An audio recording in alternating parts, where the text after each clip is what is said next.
আজি সমগ্ৰ দেশে উদযাপন কৰিছে দেশৰ ৭৯ সংখ্যক স্বাধীনতা দিৱস।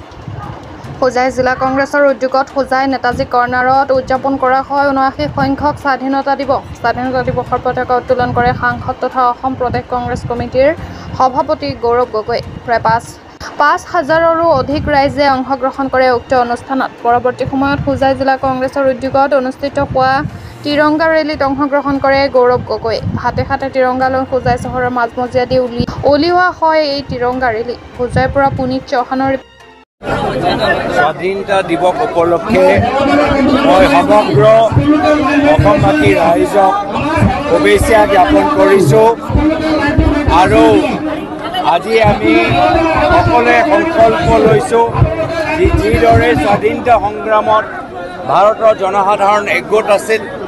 ব্ৰিটিছে আমাক ধৰ্ম ভাষা নামত বিভাজন কৰিবলৈ বিচাৰিছিল, কিন্তু আমি সকলোৱে একগোট হৈ আছিলোঁ। আজিও যিসকলে ব্ৰিটিছৰ ৰাজনীতি অনুকৰণ কৰিছে, আজিও আধুনিক যুগৰ অসমৰ যিসকল জিন্না আৰু হিটলাৰ আছে, আমি তেওঁলোকৰ বিভাজনকাৰী ৰাজনীতি কেতিয়াও অসমৰ ভিতৰত সফল হ'বলৈ নিদিওঁ।